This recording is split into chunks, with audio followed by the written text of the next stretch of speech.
What's going on, everybody? It's Pastor Jay, and this is the next installment of many videos that we're going to do together, many things that we're going to discuss and talk about. Today I just want to talk to you guys about something that I've been told all my life is impossible. I've been told all my life that it is impossible for anyone to be perfect, and there is no one perfect but God. That is what I've always been told, and that is something that I've grown to accept a little bit. Until, of course, I got older, and then I began to question a lot of things. And that's another story for another day, right? Because you're told don't question God, but we'll leave that one right there. Let's keep moving forward what we're talking about. There is a principle on the earth, on this planet, that in Genesis, God kind of put into action. He said, in Genesis, he said that the fruit of the trees were made for us to eat. He said, and then its seed is in itself to produce after its own kind. Okay, what does that mean? That means that everything on this planet will produce, quote unquote, or reproduce. But if it is going to produce or reproduce, it must be done after what it is. It must be done after the kind that it is. So, for example, that would mean that two people are not going to lay down together and create a horse. It would mean that no matter how bad you want it to, it would mean that apple seeds will never produce oranges. They will only produce apples. It means that whatever you get from one thing must be after the kind of the thing it was created from, right? With that being said, again, we were told over and over and over again that nobody is perfect. And today I want to question that hypothesis. That's what I want to call it. I want to question that hypothesis. And for some of you, this will be blasphemous, as people say all the time. Right? That's blasphemy. But for some of you, this will be enlightening, and that's who I'm shooting for right now. There is a skill. Let's backtrack a little bit. There is a skill that we as mankind have developed, and it is called acting. Right. So let's take Jim Carrey for instance. Jim Carrey had a bunch of movies. He was in Ace Ventura. He was in The Mask. Just multiple movies, funny movies, in which he portrayed. In Ace Ventura, he was a pet detective. In The Mask, he was a man who put on a green mask, and it kind of changed his whole persona. And so the skill of acting is the ability for a human being to, on screen, portray something that they are not in real life. Okay, it's acting. And so the question now is, if I am portraying something that I am not in real life, does that take away from what I actually am? Well, in the moment of my acting, yes. Right? In my acting, I'm something else. But in real life, he's still Jim Carrey. Something completely different from the role that he is acting out when he is on screen. Right? So all that being said and done, does who he's acting to be like, which one is more real? The actor that he is portraying, the character he's portraying, or who he actually is? And the answer would be, who he actually is the one that's still in existence. That is what he is. Even though he is portraying something different, what he is actually the real Jim Carrey. Okay?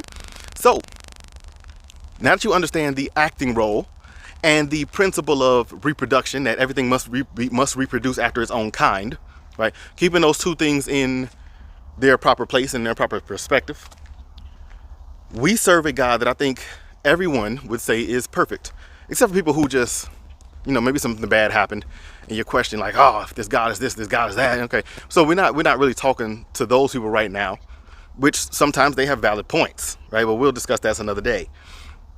But for the most part, most people think that God is perfect, flawless, right? So here's a question. If you have to produce after your own kind, and the Bible does say that we are made in the image and in the likeness of God, after his nature and after his character, and if God is perfect, and you can honestly say God is perfection, God is perfect, how is it then if an apple cannot produce an orange, a human cannot produce a horse, a oak tree seed cannot produce a house? How is it then that a perfect God can then create something that is imperfect? Riddle me this one.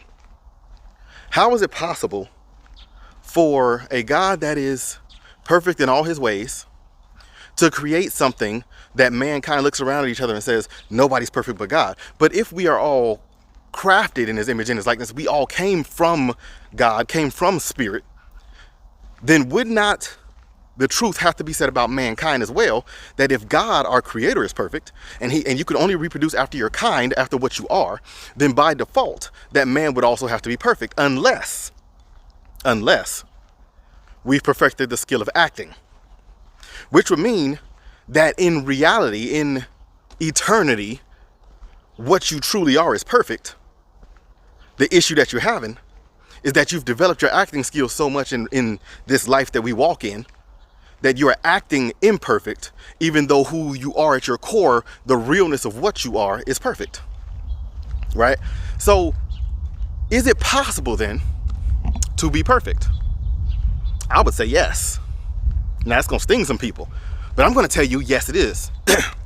It is possible to be perfect. You might say, well, how do we do it? Simple. Matthew 5, I believe verse 48 in the Bible. Jesus says something out of his mouth, and he says, be ye therefore perfect as your Father which is in heaven is perfect. He's not asking you to work on being perfect. He's not asking you to craft the skill of perfection. He literally is giving a commandment, be perfect as your Father is perfect. Why? Because if God is your Father and you came from your Father and your Father is perfect, then the child has to be perfect, because you can only reproduce after what you are. Which means if you are acting, or if you are seen imperfect by other people around you, it's only because you perfected your acting skills more than your being skills. Because the commandment is to simply be it. Not try to be it, not work to be it, not hope to be it. Be it. Now, the other key to this, for all the, there's be theology people out there that'll say, well, that's not the meaning of perfect. Okay, no problem. In the Hebrew, the word perfect, in the book of Job, where God is having a conversation with Satan, and he asked Satan literally, have you considered my servant Job, that there is none upright and perfect like him in all the earth, right? So even God is giving the label of perfection to a man, while men are labeling other men as imperfect. Somebody's got to be right here and somebody's got to be wrong. So either God is wrong about your perfection, or we're wrong about God's perfection. So either we're imperfect from a perfect God, or we serve an imperfect God, which is what's making us imperfect, right? But God says, have you considered my servant Job? There's none upright and perfect like him in all the earth. So God then, for the first time, labels a man as perfect, right? Says that this dude is perfection. In the Hebrew, the word is tam, for that word perfect. And it simply means to be complete or whole, undefiled in your completeness, okay? In the Greek, Matthew 5 and 48, be ye perfect therefore as your Father in heaven is perfect. That word perfect is the word teleos, right? Means the same thing, complete. So what if, humor me, what if what is making you imperfect is your inability for completion? And when I say that, I'm not saying like completion in a way of, how can I say it? In a way of, you're fine. In a way of, but completion in a way of you have never been one to finish things. You have a tendency to not finish thoughts. You have a tendency to not finish financial plans. You have a tendency to not finish tasks. So what happens if your lack of completing things is what's perfecting your acting skills of being imperfect? Okay? Which means that you're not actually imperfect. You've just developed a talent of never finishing things that you start. You have a tendency of not being whole in everything that you set your mind to. So the fullness of a person, therefore, would be the completion of a person, which would also be synonymous with the perfection of the person.